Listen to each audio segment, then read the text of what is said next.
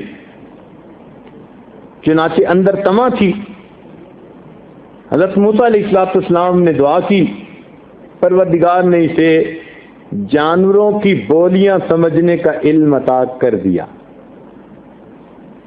ایک دن صبح اٹھا تو صبح اٹھتے ہی اس نے رات کی بچی ہوئی جو کھانے کی ہڈیاں وغیرہ تھی، وہ ٹکڑا روٹی کا اس نے باہر پھینکا۔ کتا بھی دوڑا کھانے کے لیے اور مرغا بھی دوڑا۔ مرغا ذرا تیزی سے اڑا تو اس نے جا کے ٹکڑا اٹھا لیا۔ اب کتے نے اس سے گفتگو کی کہ بھائی میں ساری رات جاگتا رہا ہوں، نائٹ ڈیوٹی پہ تھا، سیکیورٹی والے کو نائٹ ڈیوٹی دینی پڑتی ہے نا، میں نے مالک کے گھر کا پہرا دیا ہے ساری رات، اب میرا سونے کا وقت تھا، تم مجھے یہ ٹکڑا کھانے دیتے تو میں نیند سو جاتا، تمہارے لیے تو سارا دن پڑا ہے۔ اس نے کہا فکر کی بات نہیں، یہ جو مالک کے گھر میں ایک گدھا ہے نا، یہ آج مرے گا تمہیں بہت کچھ مل جائے گا، تمہاری گرینڈ پارٹی ہو جائے گی۔ چپ ہو گیا۔ اب اس نے جب سنا کہ گدھے نے مرنا ہے تو اس نے سوچا بھائی جلدی سے گدھے سے جان چھڑاؤ۔ اسی وقت گدھے کو لے کے مارکیٹ میں گیا اور جا کر گدھے کا سودا کر دیا، اور گھر آ کے بڑا خوش بیوی کو بتایا، دیکھا کیسا سمارٹ آدمی ہوں۔ پھر دوسرا دن ہوا، پھر اس نے اسی طرح رات کا بچا ہوا ٹکڑا باہر پھینکا، کتا بھی دوڑا اور مرغا بھی دوڑا۔ مرغا ذرا لمبی چھلانگ لگا کے جو آگے پہنچا تو اس نے پھر اٹھا لیا۔ کتے نے پھر اسے کہا، اس نے کہا بھائی کل بھی تو نے میرے ساتھ زیادتی کی، بڑا بے لحاظ ہے، آج پھر میرے ساتھ زیادتی کر رہا ہے۔ اس نے کہا فکر نہ کر، آج اس کی گائے مرے گی، تیرے وارے نے آرے۔ وہ چپ ہو گیا۔ چنانچہ اس نے گائے کا بھی سودا کر دیا، بڑا خوش کہ میں نے پیسے بچا لیے۔ چنانچہ اگلے دن پھر یہی واقعہ پیش آیا تو مرغے نے کہا کہ فکر نہ کر، آج اس کا گھوڑا مرے گا۔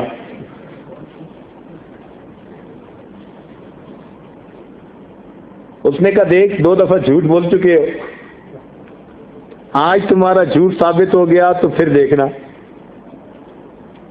چنانچہ اس نے گھوڑے کا پھر سودا کر دیا، کتا پھر بھوکا۔ اب جب اگلا دن ہوا نا، کتے کو بڑا غصہ تھا، جب اس نے ٹکڑا پھینکا تو مرغے نے پھر اٹھا لیا۔ کتا اس سے جھگڑ پڑا، کہتے بڑا بےحود آدمی ہے، تجھے کسی کی کوئی پرواہ ہی نہیں، ایسا بے مروت، ایسا بے وفا اور پرلے درجے کا جھوٹا، کئی دن سے میرے ساتھ جھوٹ بول رہا ہے۔ اس مرغے نے کہا کہ دیکھو میں جھوٹ نہیں بول رہا، میں پرندوں کی دنیا کا مؤذن سمجھا جاتا ہوں، تو مجھے دیو نہیں دیتا کہ میں جھوٹ بولوں، میں باتیں جو کر رہا ہوں سچ کر رہا ہوں۔ آج فکر نہ کر، مالک خود مرے گا اور لوگ اکٹھے ہوں گے، ان کی دعوت ہوگی اور کھانے ہوں گے اور ہڈیاں ہوں گی اور تیرا کام بنے گا۔ اب جب اس نے سنا نا کہ مالک خود مرے گا تو اس کو فکر ہوئی، اب بھاگا حضرت موسیٰ علیہ السلام کے پاس۔ حضرت وہ تو بات یہ ہے کہ مرغا کہہ رہا ہے کہ آج مالک مرے گا. حضرت موسیٰ علیہ السلام نے سمجھایا تیرے مقدر میں لکھا ہوا تھا کہ تیرے گھر میں کسی نفس کو موت آنی ہے، اتنا مقدر میں لکھا تھا. اللہ تعالیٰ نے سب سے پہلے گدھے کو موت دے دی. تو سمارٹ بنا، گدھے سے جان چھڑائی، اللہ تعالیٰ نے اس کی بجائے گائے کو دے دی. اس کا بھی سودا کر لیا، اللہ نے گھوڑے پہ ڈال دی. تو نے گھوڑے کا سودا کر لیا، اب تیرے اوپر پڑ چکی، دیکھ ملک الموت آ رہا ہے. کہتے ہیں کہ ملک الموت پہنچ چکا تھا، اس نے بندے کی گدی دبائی اور اس کی روح نکال کے چلا گیا. مولانا روم رحمۃ اللہ علیہ یہ حکایت ایک جگہ بیان کر کے فرماتے ہیں کہ انسان کو چاہیے کہ اللہ تعالیٰ کے کاموں میں دخل اندازی نہ دے. قدرت جو کرتی ہے اسی میں خیر ہوتی ہے. قضا پہ راضی رہے.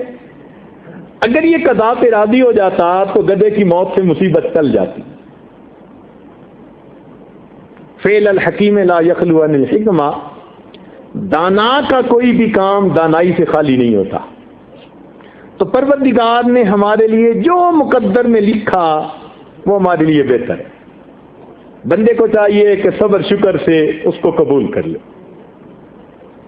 اس لیے جو بندہ قضا کے اوپر راضی ہو جاتا ہے، پروردگار عالم اس بندے سے راضی ہو جاتے ہیں.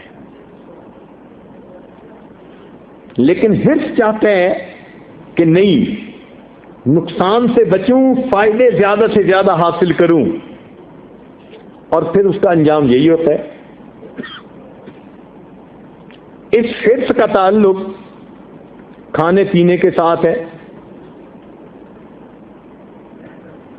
حرص جب ہوتی ہے نا طبیعت میں، تو انسان پھر کھانے کا چٹورا بن جاتا ہے، خوب کھاتا ہے. بسیار خوری یہ بھی بہت بڑی غلطی ہے، کیونکہ زیادہ کھانے کے بہت زیادہ نقصانات ہیں. نوجوان اس بات کو یاد رکھیں کہ 40 سال تک انسان کھانے کو کھاتا ہے اور 40 سال کے بعد کھانا انسان کو کھاتا ہے.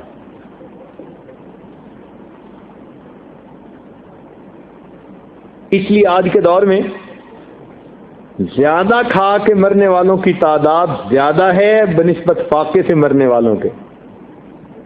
جس سے دیکھو زیادہ کھانے کی بیماریوں میں مبتلا، blood pressure, sugar, heart problem, سب زیادہ کھانے کی بیماریاں. ان میں سے کوئی فاقے کی بیماری بھی ہے؟ کوئی فاقے کی بیماری نہیں. تو زیادہ کھا کے مرنے والی بیماریاں آج زیادہ ہیں. زیادہ کھانے کے نقصانات میں سے ایک یہ نقصان ہے کہ انسان کے عقل پر پردہ پڑ جاتا ہے.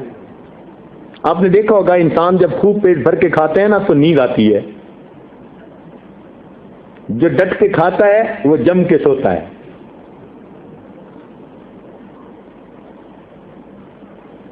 تو وہ جو اونگ آتی ہے وہ اصل میں بدنی طور پر جسم کو سلا رہی ہوتی ہے. جس طرح انسان بدنی طور پر سوتا ہے اسی طرح اس کی عقل بھی سو جاتی ہے. زیادہ کھانے والے بندے کی عقل سوتی ہے، اس لیے وہ لیزی ہوتا ہے، کھا کے پڑا رہتا ہے.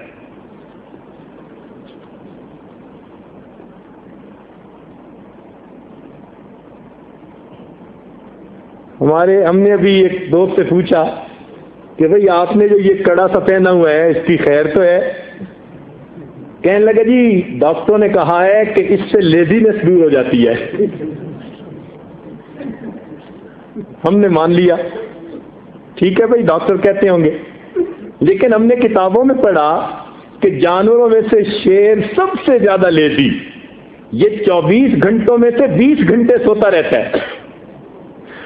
تو رستے میں ہم نے ایک جگہ شیر دیکھا تو ہمارے ایک دوسرے ساتھی کہنے لگے کہ اس کو اتنا بڑا کڑا پہنانا چاہیے.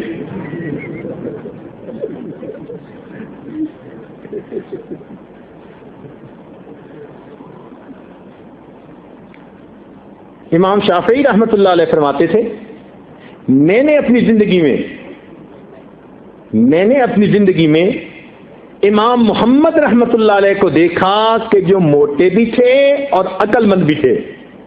فرماتے تھے میں نے اپنی زندگی میں کسی موٹے کو عقل مند نہیں دیکھا.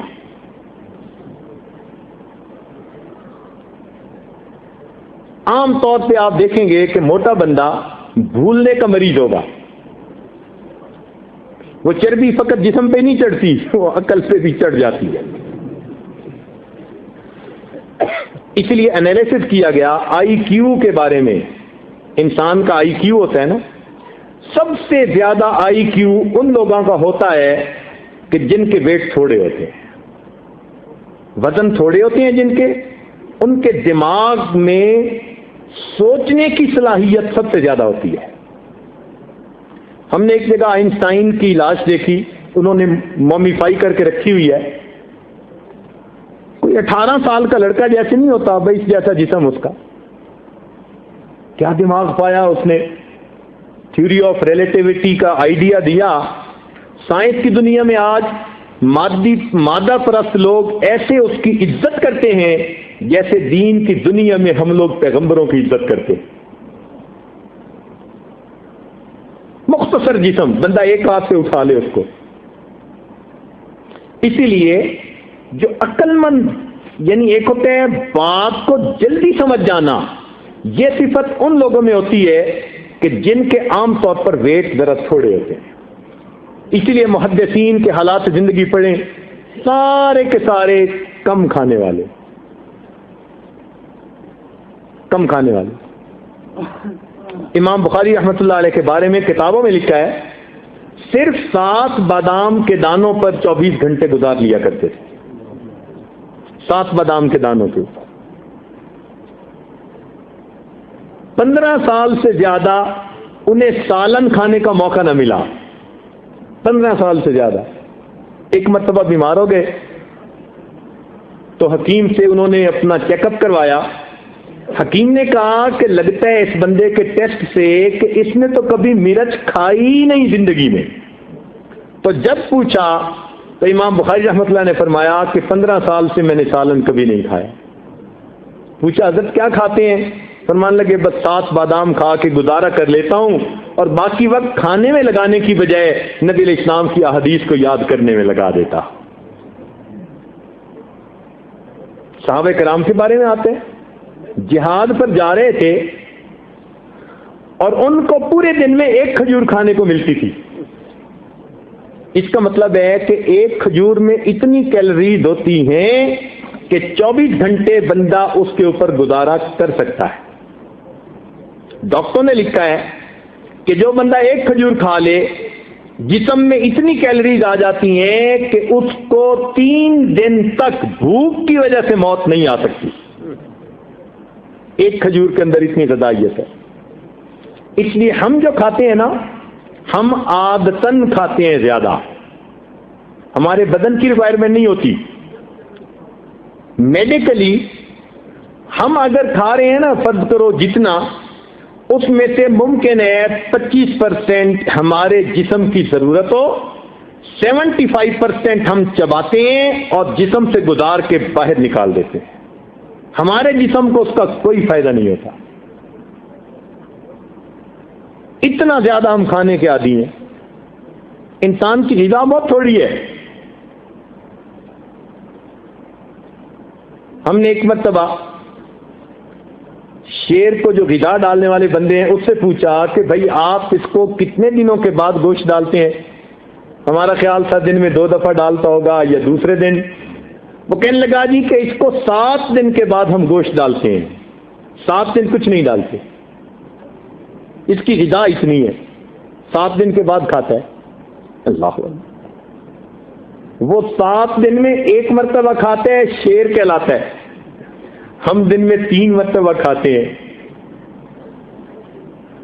نتیجہ کیا ہوگا؟ اوور ایٹنگ کے مریض، معدے پہ اثر زیادہ،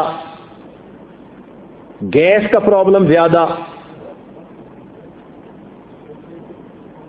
جسم میں چربی بڑھنے کا زیادہ، چنانچہ درمیان میں سے میری طرح موٹے ہو جاتے ہیں.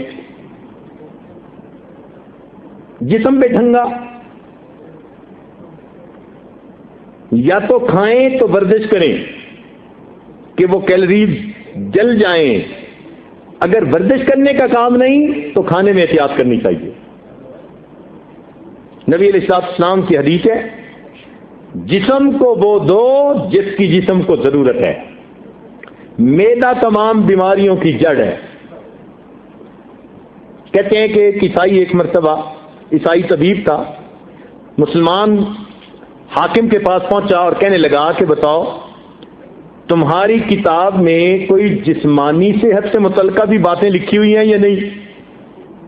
ان کا لکھی ہوئی ہیں۔ کون سی؟ کہ اللہ تعالیٰ نے ارشاد فرمایا کلو وشربو ولا تسرفو، کھاؤ پیو مگر اسراف نہ کرو، زیادتی نہ کرو کھانے پینے میں، اعتدال کے ساتھ کھاؤ۔ اس نے کہا یہ تو ایسا اصول ہے کہ اگر انسان اس کے اوپر عمل کرے تو زندگی میں کبھی بیماری نہیں ہو سکتا۔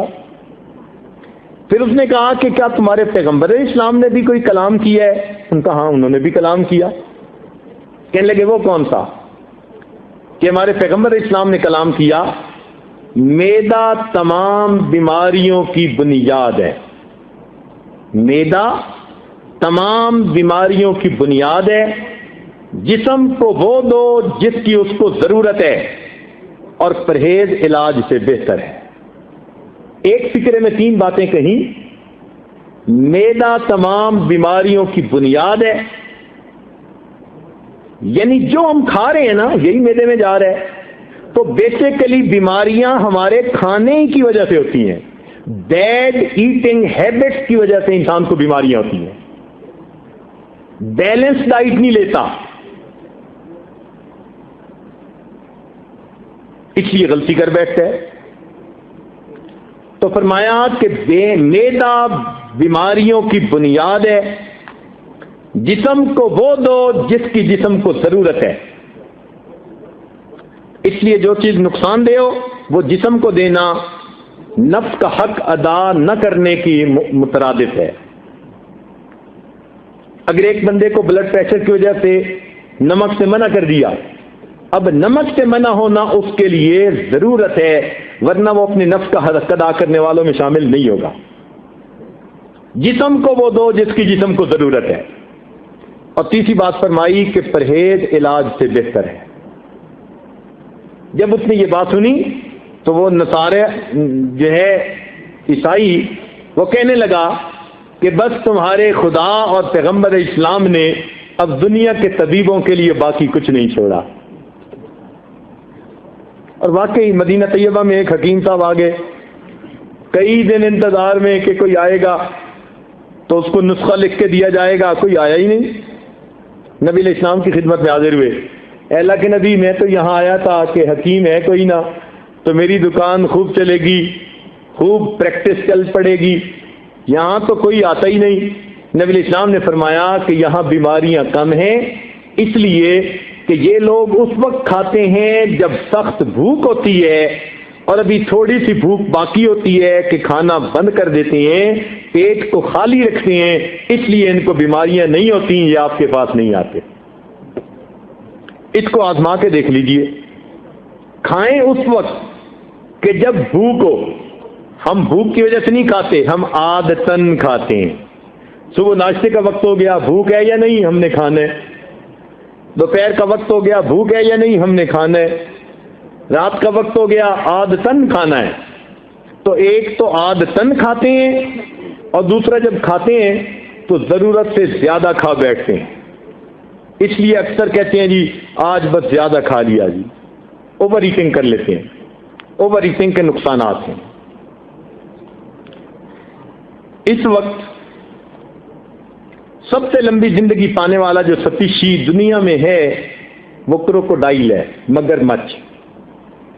اس وقت بھی اس کی زندگی 150 سال، 200 سال لمبی، 250 سال لمبی، 250 سال تک اس وقت بھی اس کی زندگی لمبی۔ تو ایک تو عمر بڑی لمبی، اور ایک اس کی مسل سٹرینتھ سارے جانوروں میں سب سے زیادہ ہے۔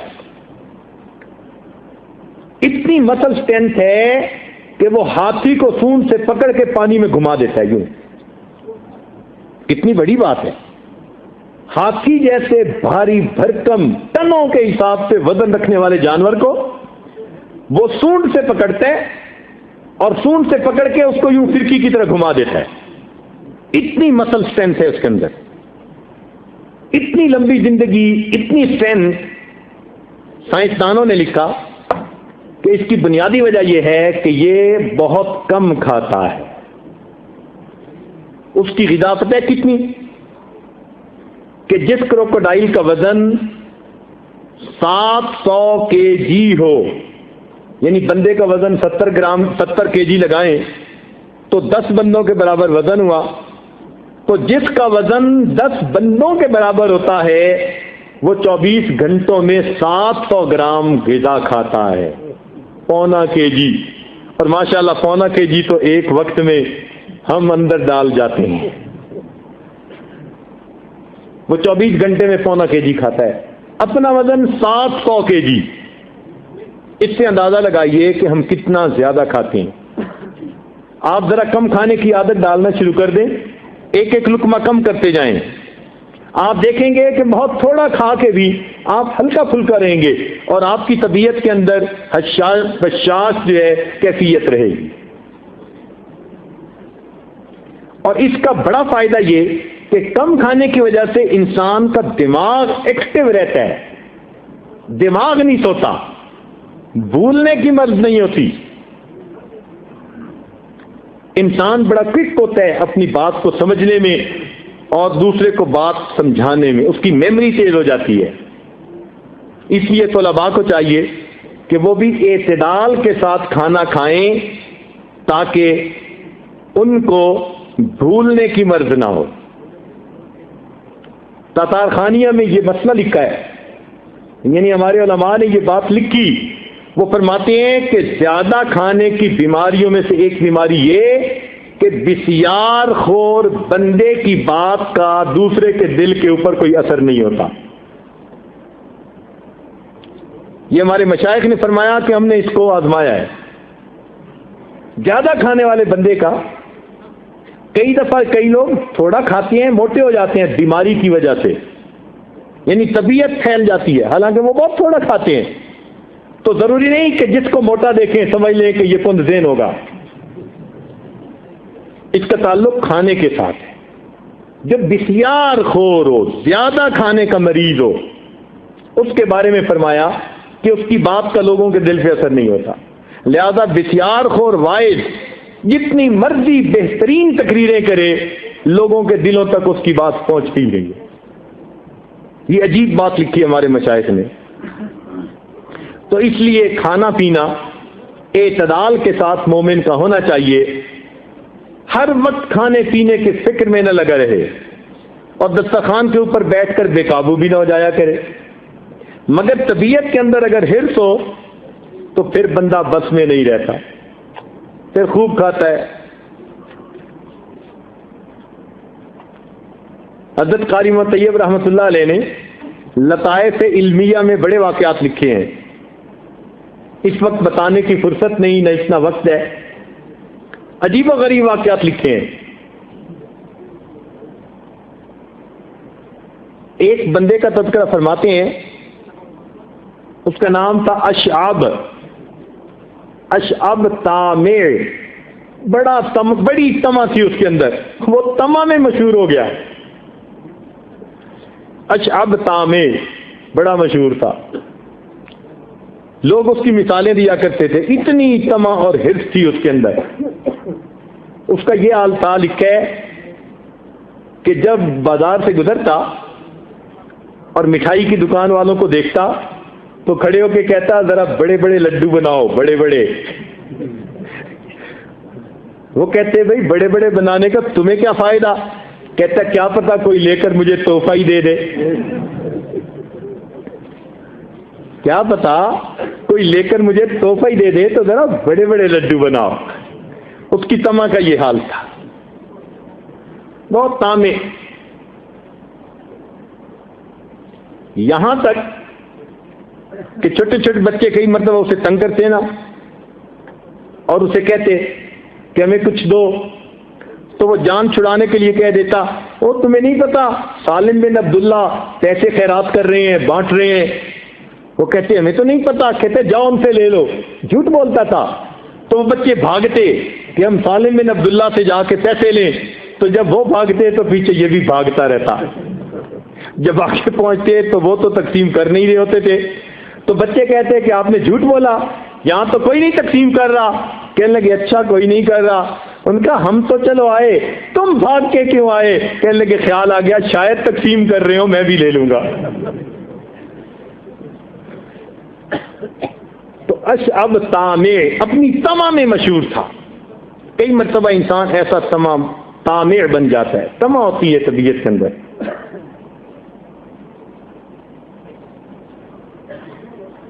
گو ہاتھ میں جنبش نہیں آنکھوں میں تو دم ہے، رہنے دو ابھی ساغر میں نہ میرے آگے.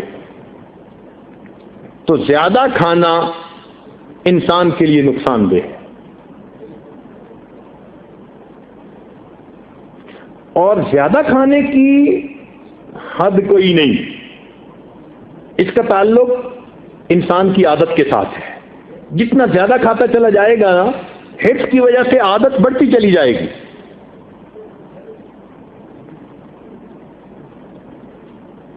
ہمارے حضرت مرشد عالم رحمۃ اللہ علیہ کے بڑے صاحبزادے، انہوں نے ایک واقعہ سنایا جو سنا کے آگے چلتے ہیں. بسیار خوری پر عجیب واقعہ. یہ ان دنوں کی بات تھی کہ جب ملک میں ختم نبوت کی تحریک چل رہی تھی. حضرت مفتی محمود رحمۃ اللہ علیہ وہ قائد تھے، اور اللہ نے مہربانی کی تھی کہ اس وقت ختم نبوت کے بارے میں ایک قانون پاس ہوا تھا اسمبلی میں. علماء کے کہنے پر لوگوں نے گرفتاریاں شروع کر دی تھیں پیش کرنی. کبھی اس مسجد سے گرفتاری، کبھی اس سے، کبھی اس سے. ہمارے حضرت رحمۃ اللہ علیہ کے بڑے صاحبزادے، وہ بھی نوجوان تھے، ہمت والے تھے، انہوں نے بھی گرفتاری پیش کی. چنانچہ جیلیں بھر گئی تھیں. مگر جیل والے لوگ ان قیدیوں کا احترام کرتے تھے. وہ سمجھتے تھے یہ کوئی اخلاقی مجرم تو ہے نہیں، یہ تو ایک تحریک کے پیچھے گرفتاریاں پیش کر کے آئے ہیں. تو وہ چار دیواری کے اندر تو رکھتے، مگر ان کو کھلی اجازت آنے جانے کی ہوتی. یہ نمازیں پڑھتے، آپس میں ملتے بیٹھتے، مگر چار دیواری کے اندر ہوتے.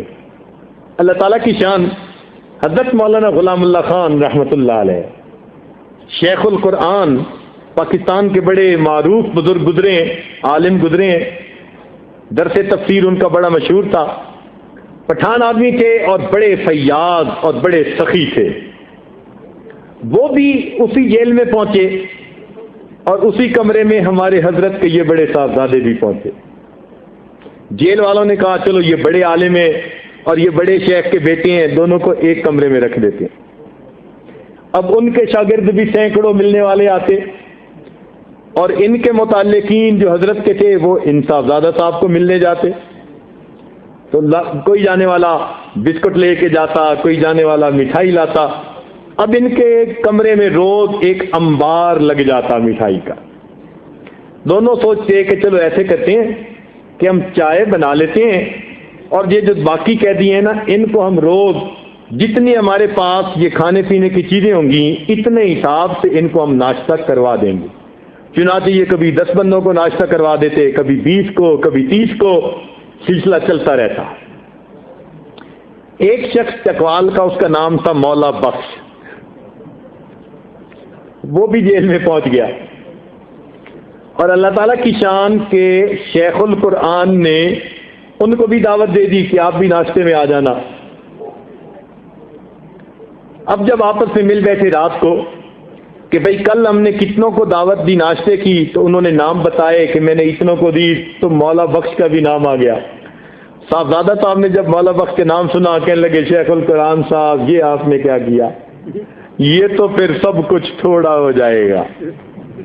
وہ پٹھان بندے سے کہنے لگے یار یہ کون سی بات ہے، ہم ایسے کرتے ہیں کہ پہلے بلا ہی فجر کے بعد مولا بخش کو لیں گے، وہ ناشتہ کر کے چلا جائے، پھر جتنا کچھ بچے گا اتنے لوگوں کو پھر دعوت دے کے ناشتے پہ بلا لیں گے. ان کا یہ ٹھیک ہے. صاحبزادہ صاحب کہتے ہیں کہ ہمارے پاس اس دن 10 کلو مٹھائی موجود تھی پیک ڈبوں میں. ہم نے اندازہ لگایا کہ اگر ایک بندہ 1 پاؤ بھی مٹھائی کھائے تو اس کا مطلب ہے 40 بندے تو ناشتہ کر سکتے ہیں نا. میں نے 40 بندوں کے حساب سے چائے بنائی اور وہ جو مگا ہوتا ہے نا بڑا, وہ بھر بھر کے پانی ڈالا ایک ایک کے لیے. اور ہم نے فجر کی نماز پڑھتے ہی مولا بخش کو بلا لیا کہ جی آئیں آپ ہمارے پاس ناشتہ کریں. کہتے ہیں جی مولا بخش صاحب آ گئے اور آ کر انہوں نے چائے پینی شروع کی اور مٹھائی کھانی شروع کی. میں چائے بھرتا رہا, شیخ القرآن صاحب ان کے آگے ڈبے کھول کے رکھتے رہے. اس اللہ کے بندے نے ہمارے سامنے 10 کلو مٹھائی اور 40 مگے چائے وہ پی لی. کہتے ہیں ہم حیران. جب اس نے کھا لیا پی لیا, اب مولا بخش نے ادھر ادھر بھی دیکھا. ادھر ادھر دیکھنے کے بعد وہ شیخ القرآن صاحب سے کہنے لگا کہ حضرت مجھے ذرا اجازت دیں, مجھے جلدی جانا ہے. شیخ القرآن صاحب کہے کہ اس نے اتنا کھا لیا کہ اب اس کے پیٹ میں مروڑ اٹھ رہا ہے اور برداشت نہیں, اس لیے جلدی جانا چاہتا ہے. تو شیخ القرآن صاحب نے کہا کہ بھائی اتنی جلدی کیا ہے مولا بخش, کیوں اتنا جلدی جاتے ہو؟ کہتے حضرت جلدی میں اس لیے جا رہا ہوں کہ میرا ناشتہ چودھری فضل الہی کے پاس ہے. انہوں نے مسجد میں بیٹھ کے یہ بات سنائی اور کہنے لگے کہ میں 100% ٹھیک بات سنا رہا ہوں. حیران ہوتے ہیں اتنا بھی انسان کھانے کا مریض بنتا ہے کہ اس نے 40 بندوں کا ناشتہ کھا لیا اور ابھی کہتے ہیں کہ ناشتہ میرا فلاں بندے کی طرف ہے. اس کا تعلق عادت کے ساتھ ہے. بندہ عادت بڑھاتا جائے تو عادت ایسی بن جائے گی, اور عادت گھٹاتا جائے تو عادت نیکوکاروں والی بن جائے گی. تو ایک اصول یاد رکھیے کہ نبی علیہ الصلوۃ والسلام کی تعلیمات یہ ہیں کہ انسان کھانا کھائے جب بھوک لگی ہوئی ہو اور تھوڑی سی بھوک باقی ہو, اس وقت کھانا بند کر دے, چاہے 2 لقمے کم کھائے یا 3 لقمے کم کھائے. اگر یہ عادت ہوگی انشاءاللہ صحت ہوگی, اللہ تعالیٰ بیماریوں سے محفوظ فرما دیں گے. ہمارے مشائخ نے فرمایا کہ جب شکم سیر ہوتا ہے تو سب اعضاء شہوت کے بھوکے ہوتے ہیں. جتنا پیٹ بھرتا جاتا ہے اعضاء شہوت کے اتنے بھوکے ہوتے چلے جاتے ہیں. پیٹ بھر جائے گا, اعضاء شہوت کے بھوکے ہو جائیں گے, ان کو شہوت کی بھوک لگ جائے گی. اب بندہ اپنے قابو میں نہیں. چنانچہ کہتے ہیں جی کیا کریں, نظریں قابو میں نہیں, خیالات قابو میں نہیں. یہ جو نظریں قابو میں نہیں ہوتی, خیالات قابو میں نہیں ہوتے, عام طور پر اس کا تعلق بسیار خوری کے ساتھ ہوتا ہے. ڈٹ کے کھانے کی عادت ہے, شہوت قابو میں نہیں ہوتی. اور یاد رکھیں کہ شہوت وہ شیرینی ہے جو اپنے چکھنے والے کو ڈس لیا کرتی ہے. جو اس لائن پہ چلا اس کا نتیجہ بربادی کے سوا کچھ نہیں ہوا. اس کی بھی کوئی انتہا نہیں. جیسے کھانے پینے کی کوئی حد نہیں نا, شہوت کی بھی کوئی حد نہیں. انسان کی عادت کے ساتھ اس کا تعلق ہے. جیسے 1 روٹی کی عادت بنا لے تو انسان اسی پہ خوش ہے, 2 کی عادت بنا لے اس پہ خوش ہے. اسی طرح انسان کی شہوت کا تعلق ہے. جو معمول اپنی طبیعت کے لیے انسان بنا لے, طبیعت اسی کے اوپر سیٹ ہو جاتی ہے. لہذا نیکوکار لوگ اعتدال کے ساتھ زندگی گزارتے ہیں اور بدکار لوگ اپنی اس شہوت کی قوت کو ضرورت سے زیادہ استعمال کر کے جوانی کے اندر بوڑھے ہو کے بیٹھ جاتے ہیں. اس کی کوئی حد نہیں. جتنا اس کو ایکسپلائٹ کریں گے یہ بڑھتی جائے گی, تسلی کبھی نہیں ہوگی. 10 روٹیاں کھا کے بھی بندے کو بھوک محسوس ہوگی. اسی طرح شہوت جتنی مرضی مرتبہ انسان اس تقاضے کو پورا کرے, اس کو پھر اپنے اندر اس کی بھوک محسوس ہوگی. تو اس کا تعلق کنٹرول کے ساتھ ہے۔ عقل مند لوگ اس جذبے کو اعتدال میں رکھتے ہیں۔ ہمارے مشائخ نے فرمایا شہوت کے کیڑے کو ابتدا میں مار ڈالو آسان ہے، شہوت کے کیڑے کو ابتدا میں مار ڈالو، اس کا مارنا آسان ہے، اگر نہیں مارو گے یہ کیڑا اژدہا بن کر ایک دن تمہارے گلے میں کنڈلی ڈالے گا۔ تو اس راستے پر جو چل پڑا اس کا واپس لوٹنا پھر بڑا مشکل ہو جاتا ہے۔ اس لیے دین اسلام نے شروع سے پابندیاں ہی لگا دی، مثلا غیر محرم کی طرف آنکھ اٹھا کے دیکھنا ہی نہیں۔ دیکھا کیسی پیاری تعلیم ہے۔ وہ کہتے ہیں نا جس منزل پہ نہیں جانا اس کا راستہ ہی کیا پوچھنا۔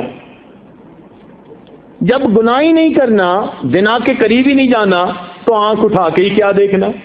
تو شریعت نے پہلے قدم پہ بند کر دیا، آنکھوں کو قابو میں رکھو۔ امام ربانی مجدد ثانی رحمۃ اللہ فرماتے ہیں جس کی آنکھیں قابو میں نہیں اس کا دل قابو میں نہیں، اور جس کا دل قابو میں نہیں اس کی شرمگاہ قابو میں نہیں۔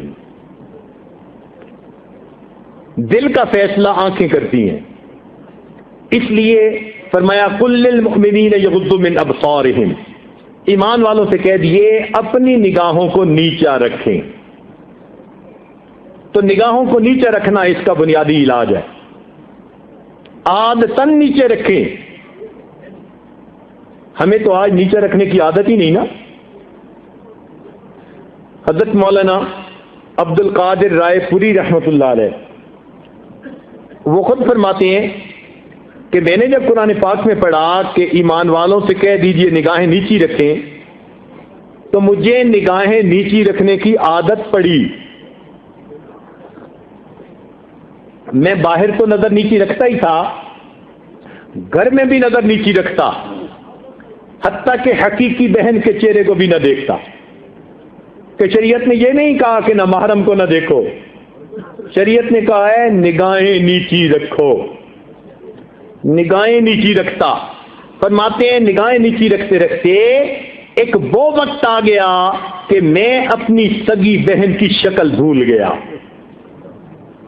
اگر اس کو دوسری لڑکیوں کے ساتھ بٹھا دیا جاتا میں شکل سے نہ پہچان پاتا، ہاں جب وہ بولتی میں آواز سے اپنی بہن کی آواز کو پہچانا کرتا تھا۔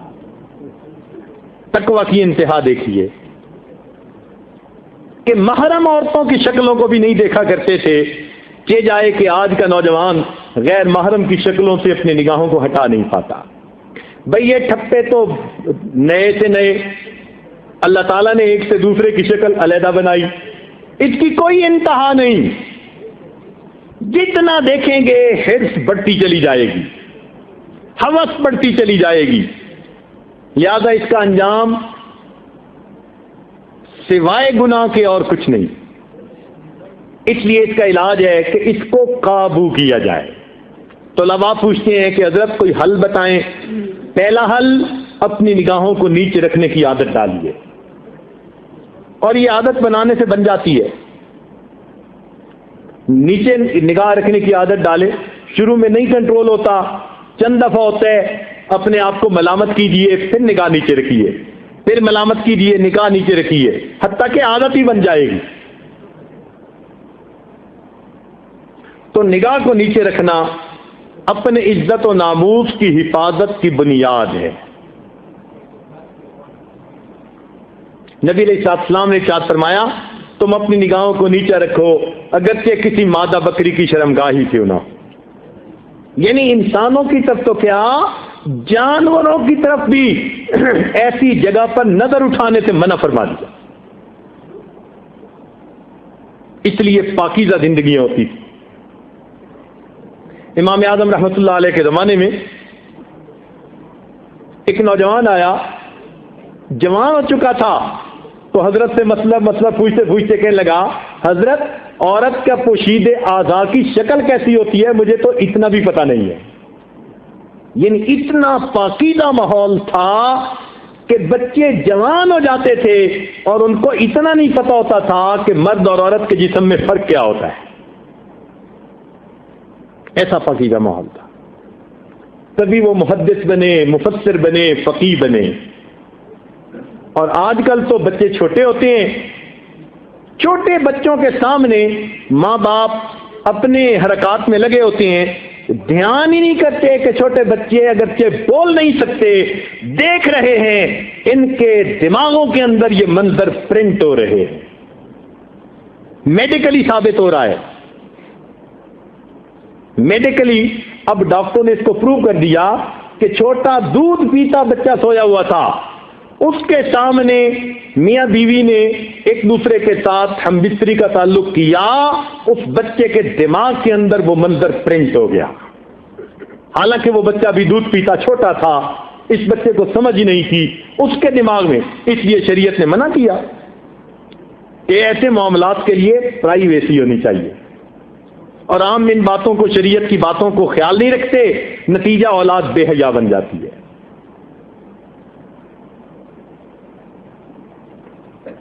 ہم سمجھتے ہیں چھوٹے ہیں جی، یہ 2 سال کا ہے جی، یہ 3 سال کا ہے جی، ہمیں کیا پتا کہ اس کا دماغ ابھی کیمرے کی طرح فوٹو لینے کے قابل بن چکا ہے.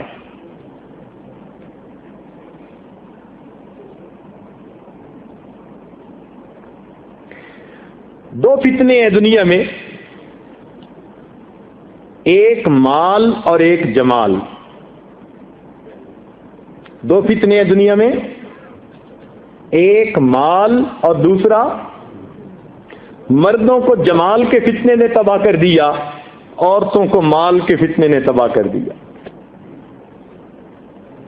مردوں کے لیے جمال فتنہ، عورتوں کے لیے مال فتنہ.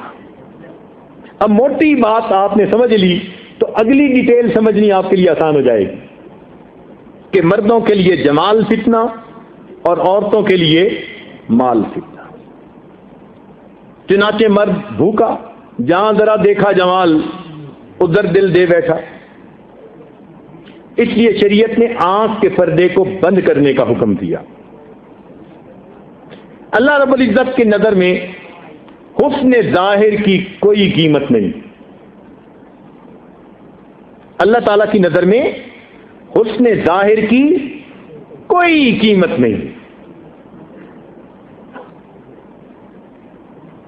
قرآن مجید میں حضرت یوسف علیہ السلام جب بکے پہلی مرتبہ تو فرمایا گیا وَشَرَوْهُ بِثَمَنٍ بَخْسٍ دَرَاهِمَ مَعْدُودَةٍ. کتنے میں بکے؟ چند کھوٹے سکوں کے بدلے. حالانکہ لڑکپن کی عمر تھی اور اس عمر میں ویسے ہی بچے کے چہرے پہ معصومیت ہوتی ہے، بچے کا چہرہ زیادہ جاذب نظر ہوتا ہے. اور یوسف علیہ السلام تو مادر ذات حسین تھے، تو اس وقت حسن کی معراج تھی، مگر بکے کتنے میں؟ وَشَرَوْهُ بِثَمَنٍ بَخْسٍ دَرَاهِمَ مَعْدُودَةٍ. قیمت لگی تو چند سکے اور وہ بھی کھوٹے. تو معلوم ہوا کہ اللہ رب العزت کے نزدیک حسن ظاہر کی قیمت چند کھوٹے سکوں کے سوا کچھ نہیں. حسن کے پیچھے بھاگنے والوں تم چند کھوٹے سکوں کی متاع کی خاطر اپنے رب کو ناراض کر رہے ہوتے ہو.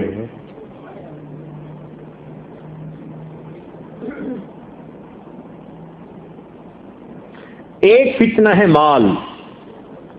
اس مال کی ہرس بھی انسان کو کہیں کا نہیں چھوڑتی. اللہ تعالیٰ نے فرمایا وَإِنَّهُ لِحُبِّ الْخَيْرِ لَشَدِيدٌ.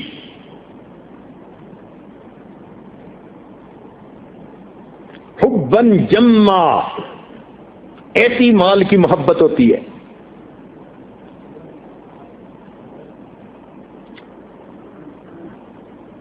ڈھلتی چھاؤں سے کیا محبت کرنی، بالکل اسی طرح مال سے کیا محبت کرنی. اپنا مال وہ جس کو انسان نے زندگی میں آخرت کے لیے خرچ کر دیا، دین کے لیے خرچ کر دیا، وہ مال اپنا ہے. جو موجود ہے یہ مال اپنا نہیں، یہ مال وارثوں کا ہے. جواب بندے کو دینا پڑے گا، اور قیامت کے دن جواب بندے کو دینا پڑے گا، اور عیش آرام آنے والے کریں گے۔ اس لیے فرمایا انفق علیک، خرچ کرو، تم پر خرچ کیا جائے گا، یعنی تم اللہ کے راستے میں دو گے، اللہ تعالیٰ تمہیں عطا فرمائیں گے۔ یہ بھی فرمایا انفق ينفق علیک، خرچ کرو گے تم پر خرچ کیا جائے گا۔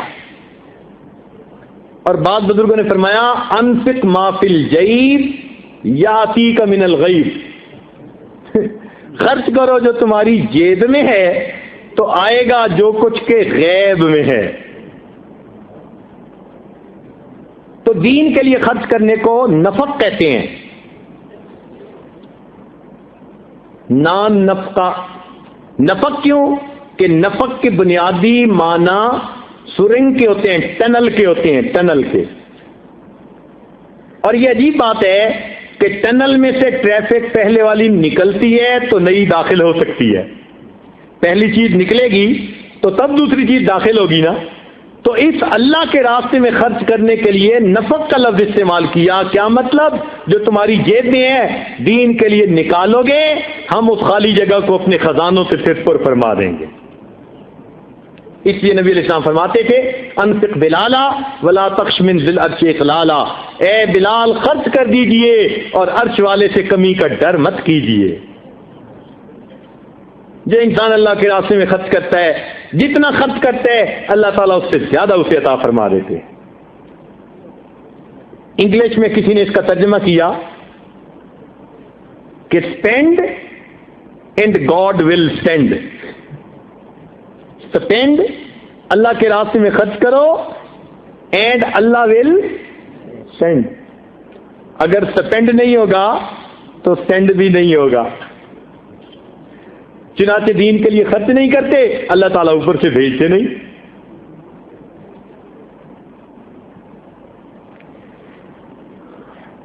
مال بہترین غلام ہے، مال بہترین غلام ہے مگر بدترین آقا ہے۔ اگر ماتحت بنا کے رکھیں تو بہترین ماتحت ہے، اور اگر آقا بنا کے رکھیں تو بدترین آقا ہے۔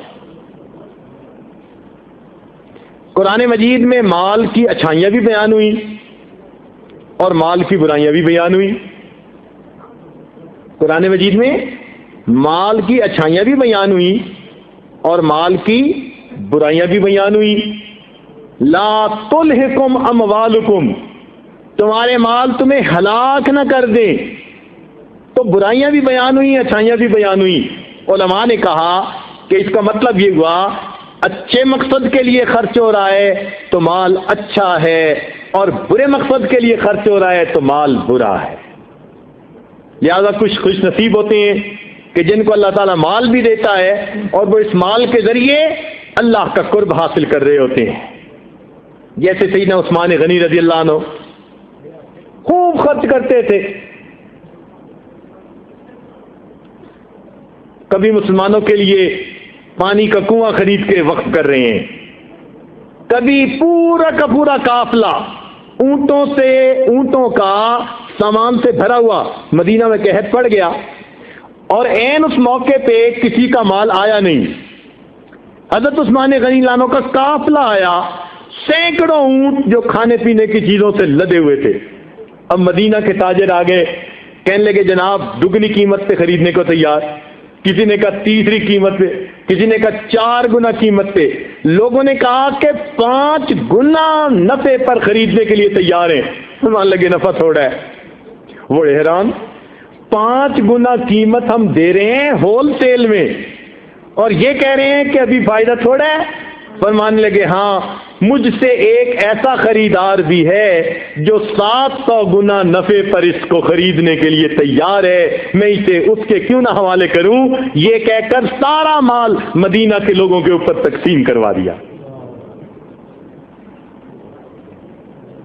تو یہ لوگ ہیں جو مال کے ذریعے اپنی آخرت کماتے ہیں۔ چنانچہ حدیث پاک میں آتا ہے عید کا دن نبی علیہ السلام عید پڑھنے کے لیے جانے لگے. سیدہ فاطمہ سیدہ عائشہ صدیقہ رضی اللہ عنہا نے عرض کیا، اے اللہ کے نبی کچھ ہمیں دے دیجئے خرچ کرنے کے لیے، مدینہ کی بیوائیں، مدینہ کے یتیم آئیں گے، ہم گھر میں کچھ پکا لیں، پیسے سے منگوا لیں تاکہ جب وہ لوگ آئیں تو ان کو ہم عید کے دن کچھ دے سکیں. نبی علیہ السلام نے فرمایا میری جیب میں تو اس وقت کچھ نہیں. خاموش ہو گئیں. نبی علیہ السلام عید کے لیے تشریف لے گئے. جب عید کی نماز پڑھ کے آئے تو گھر میں دیکھا کہ سب کچھ پکا ہے، گھر والے بھی کھا رہے ہیں اور لینے والوں کی بھی قطار لگی ہوئی ہے، ان کو بھی دیا جا رہا ہے. تو نبی علیہ السلام بڑے حیران ہوئے. پوچھا عائشہ یہ سب کچھ کیسے آ گیا؟ عرض کیا اللہ کے نبی جب آپ مسجد میں تشریف لے گئے تو پیچھے عثمان غنی رضی اللہ عنہ نے آپ کی ہر بیوی کے گھر ایک اونٹ سامان سے لدا ہوا تحفے اور ہدیے کے طور پر بھیجا. ہم نے اس کو پکایا، خود بھی کھا رہے ہیں اور اپنے لوگوں کو بھی دے رہے ہیں. نبی علیہ السلام کا دل خوش ہوا. فرمایا یا رحمان سہل الحساب علی عثمان، اے رحمان اس عمل کے بدلے عثمان کا حساب آسان کر دیجئے. چنانچہ علماء نے لکھا ہے قیامت کے دن سیدنا عثمان غنی لانوں کا حساب بہت آسانی کے ساتھ ہو جائے گا. تو اس طرح مال کو اللہ کے راستے میں خرچ کرنے والے، ان کو تو یہ مال اللہ کا قرب عطا کرے گا. اور جو لوگ فقط دنیا ہی میں انویسٹمنٹ کرتے رہتے ہیں یا گن گن کے رکھتے رہتے ہیں اور ان کو دین پہ خرچ کرنے کی توفیق نہیں ہوتی، یہ مال قیامت کے دن ان کے لیے وبال بن جائے گا.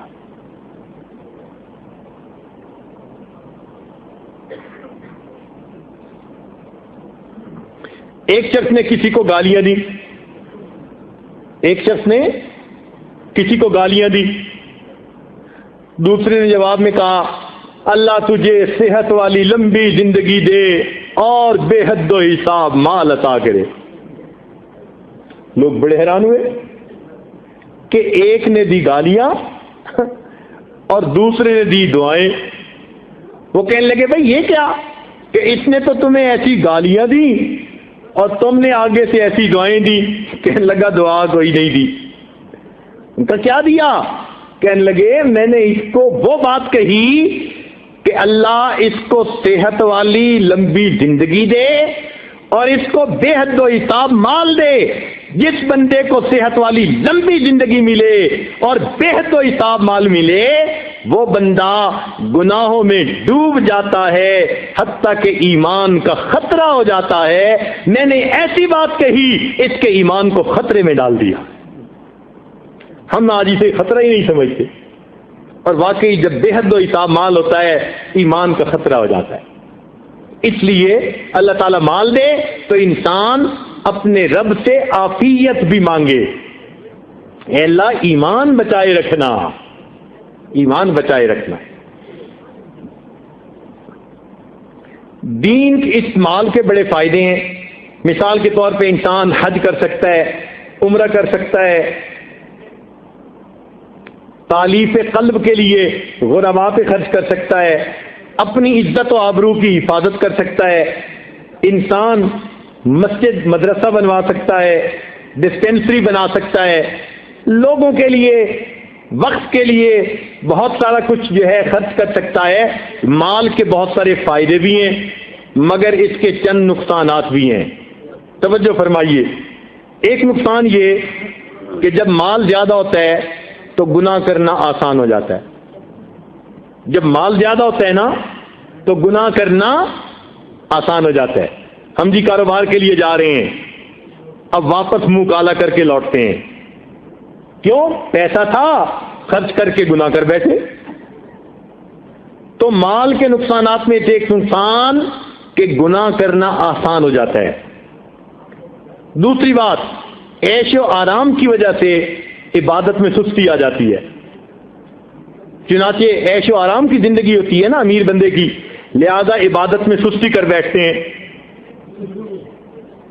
پھر مال کے حساب و کتاب کی فکر ایسی ہوتی ہے کہ وہ نماز میں بھی چین سے نہیں کھڑا ہونے دیتی. چنانچہ جیسے مولانا حبیب اللہ صاحب فرما رہے تھے کہ 4 رکعتوں میں 4 دکانوں کا حساب، وہ پھر یہی ہوتا ہے کہ سارا دن یہ دکان کے اندر سارا دن یہ دکان کے اندر، اور جب رات آئی تو دکان اس کے اندر. نماز میں بھی کھڑا حساب کر رہا ہے. اور ایک اس کا یہ نقصان ہے کہ قیامت کے دن اپنے سارے مال کا حساب دینا پڑے گا. کمایا کہاں سے، لگایا کہاں پہ، دو باتیں. کمایا کہاں سے، لگایا کہاں پہ. اس لیے نبی اسلام نے فرمایا قیامت کے دن میری امت کے غربا میری امت کے امیروں سے 500 سال پہلے جنت میں بھیج دیے جائیں گے. اب یہی بات کوئی چھوڑی ہے. ہاں کئی لوگ ایسے ہوتے ہیں درویش صفت، اللہ ان کو مال بھی دیتا ہے اور وہ فقیر ہوتے ہیں. مالداری کے اندر رہتے ہوئے فقیر ہوتے ہیں. چنانچہ ایسے بادشاہ گزرے. التمش وقت کا بادشاہ ہے، فقیروں جیسی زندگی ہے. اورنگزیب عالمگیر وقت کا بادشاہ ہے، فقیروں جیسی زندگی ہے. نور الدین زنگی وقت کا بادشاہ ہے اور فقیروں جیسی زندگی ہے. تو کئی ایسے بھی خوش نصیب ہوتے ہیں کہ وقت کے بادشاہ بھی ہوتے ہیں اور اللہ تعالیٰ ان کو فقیروں والی زندگی بھی عطا فرما دیتا ہے. اب اس مال کی محبت سے بچنے کا علاج کیا ہے؟ ہمارے مشائخ نے فرمایا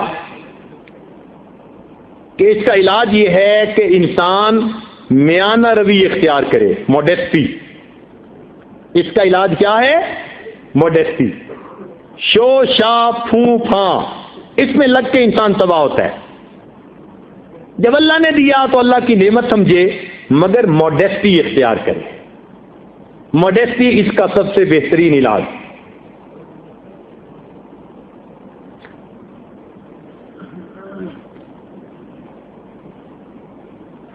اور ایک بات یہ کہ اللہ کے راستے میں خوب سخاوت کرے. جب مال بڑا اللہ دے تو دل بھی بڑا اللہ سے مانگے. مال بڑا ہونا اور چیز ہے اور دل بڑا ہونا اور چیز ہے. ان دونوں میں فرق ہے.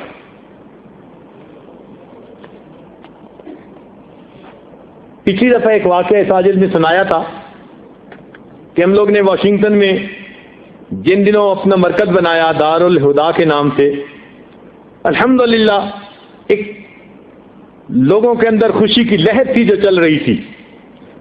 فائنل پیمنٹ کرنی تھی. لوگ خود بخود آ کے پیسہ اکٹھا کر رہے تھے. چونکہ $2.5 ملین کی وہ عمارت تھی جو کالج تھا، اس کو خرید کے مسجد، مدرسہ اور اس میں کنورٹ کیا گیا. اور الحمدللہ کہ واشنگٹن ایریا میں یہ سب سے پہلی مسجد ہے جو مسلمانوں کو اللہ تعالیٰ نے اتنی پرائم جگہ پر عطا فرمائی.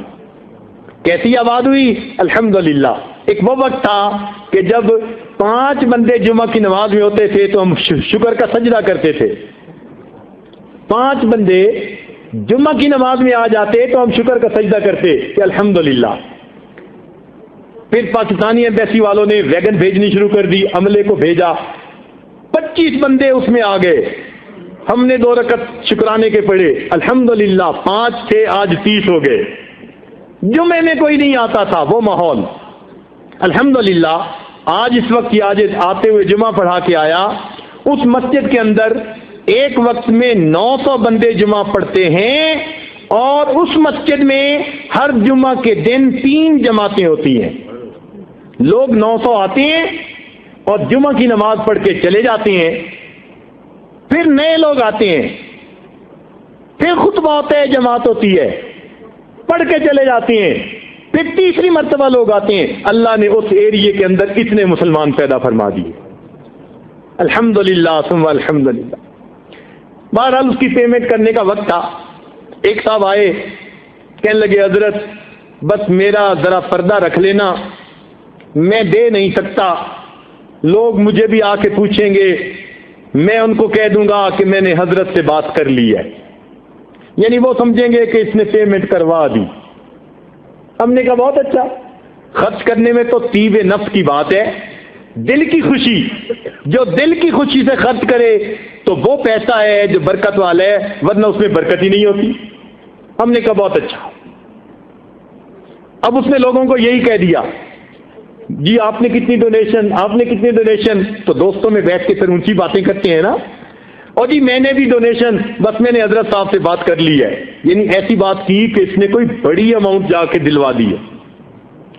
ہم بھی خاموش ہیں کہ اگر کسی کا پردہ رہے تو بہت اچھا۔ کسی نے پوچھا بھی صحیح کہ جی فلاں نے کتنے پیسے دیے، ہم نے کہا بھائی اس نے بھی آ کے اپنی بات کر دی، لوگ مطمئن ہو گئے۔ اللہ تعالیٰ کی شان کہ جو کہنے لگا کہ میری حالت ہے کہ میں $10 بھی مسجد کے لیے نہیں دے سکتا، میرا پردہ رکھ لینا، ہم نے کہا بہت اچھا، پردہ رکھ لیا۔ ایک ہفتے کے بعد ایک نوجوان آیا، بیت ہوا، اس نے توبہ کی، کہنے لگا بس میں نے آج سچی توبہ کر لی، حضرت میں بڑا برا، ابھی لتا منگیشکر آئی ہوئی تھی اور اس کا جو ہے کنسرٹ تھا اور لوگ اس پہ گئے ہوئے تھے، حضرت میں بھی وہاں گیا اور میں نے بڑا گناہ کیا، میں بڑا نادم ہوں، اور حضرت بڑے لوگ وہاں گئے ہوئے تھے۔ تو اس نے پتہ نہیں کیسے اس بندے کا نام لیا، حضرت سب سے آگے ٹکٹ خریدنے والا فلاں بندہ تھا، اور اس نے اپنے گھر کے 11 بندوں کے لیے $100 پر پرسن کے حساب سے ٹکٹ خریدی تھی۔ حیران رہ گئے کہ جو بندہ آ کے کمٹمنٹ دے رہا ہے کہ میں $10 مسجد کے لیے نہیں خرچ کر سکتا، وہ کسی کا گانا سننے کے لیے گھر کے 11 افراد کے لیے $100 کے حساب سے $1100 کی ٹکٹ وہاں خرید رہا ہے۔ اس دن یہ بات سمجھ میں آئی کہ واقعی مال اللہ تعالیٰ اگر دیتا ہے حلال کا تو پھر اس کو خیر کے راستے میں خرچ کرنے کی توفیق دیتا ہے، جب حلال کا ہوتا نہیں تو خیر پر خرچ کرنے کی توفیق ہی نہیں ہوتی۔ مسجد کے لیے $10 کی توفیق نہیں تھی اس بندے کو، تو واقعی بات ٹھیک ہے۔ امام مالک رحمۃ اللہ فرماتے تھے کہ ہم مال کے خرچ کرنے سے مال کی آمد کا اندازہ لگا لیا کرتے ہیں، یہ دیکھتے ہوئے کہ مال خرچ کہاں ہو رہا ہے ہمیں پتہ چل جاتا ہے کہ مال کی آمد کیسے ہے۔ اگر دین پہ خرچ ہو رہا ہے تو اس کا مطلب ہے آمد نیک ہے، حلال ہے، اور اگر برائیوں پہ خرچ ہو رہا ہے اس کا مطلب ہے کہ مال حرام کا ہے۔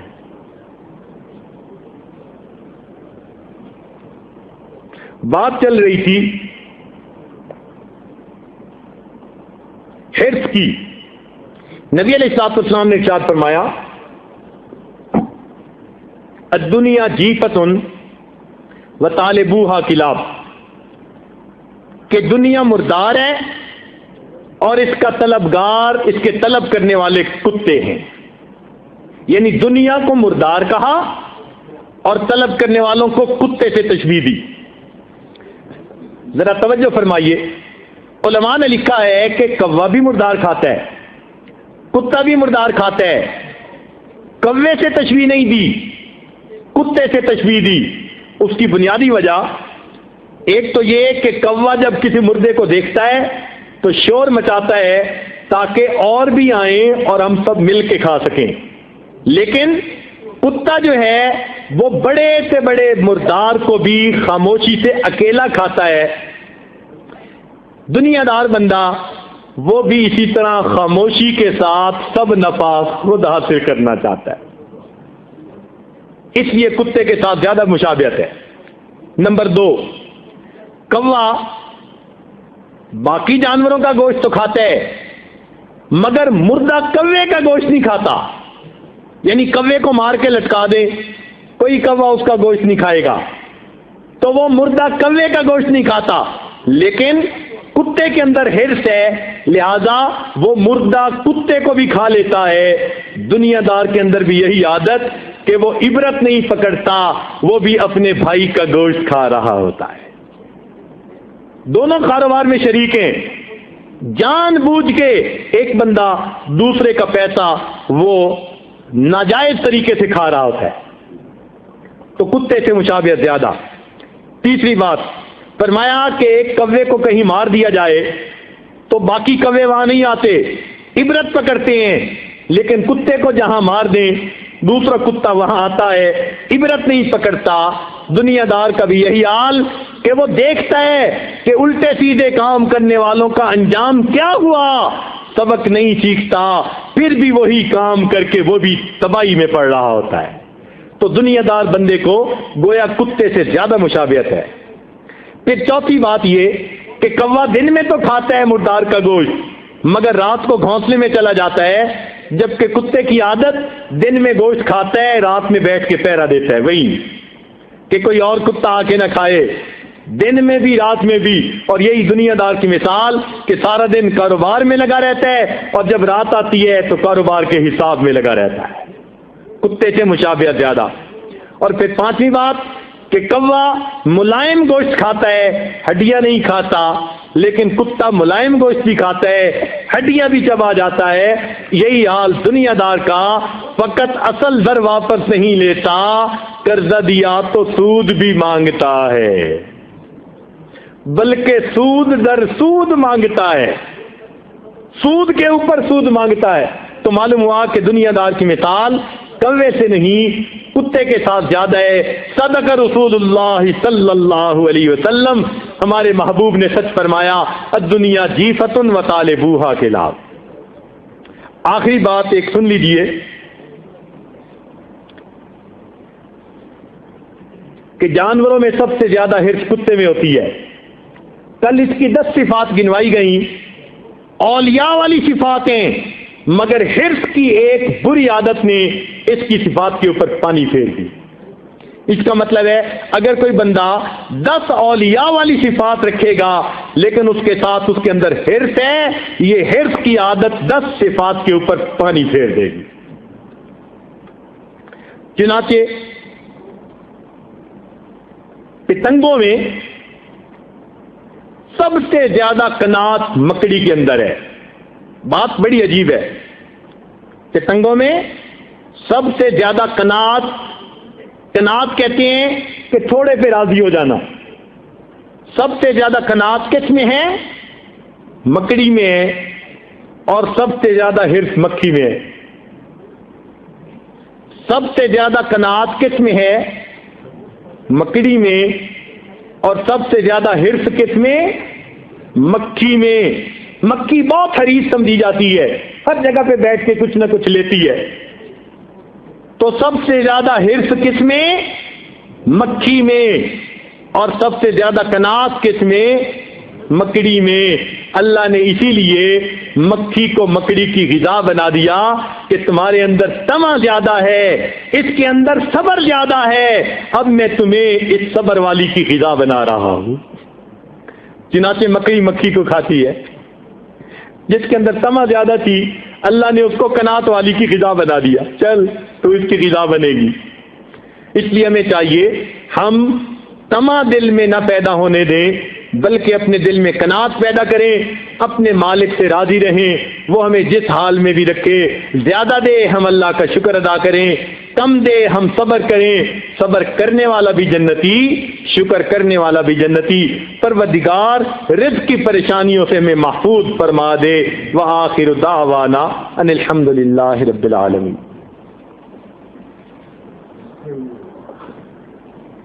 تھوڑی دیر مراقبہ کر لیجئے، پھر دعا کریں گے۔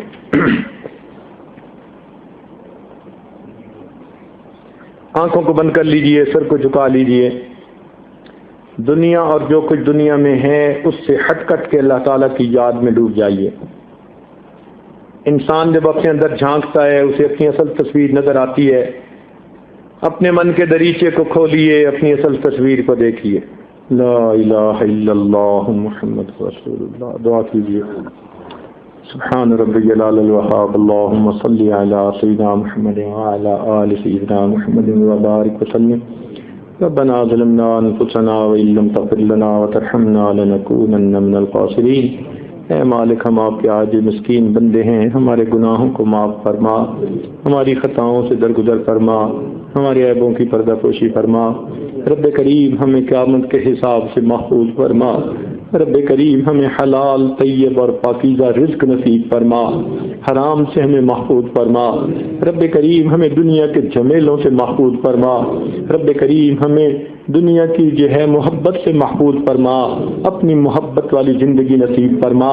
اے اللہ ہمارے دلوں میں سخاوت عطا فرما، ہمیں سخاوت والا خلق نصیب فرما، سخاوت والی صفت نصیب فرما، اے اللہ بخیلی سے محفوظ فرما، کنجوسی سے محفوظ فرما، حرص اور طمع سے محفوظ فرما۔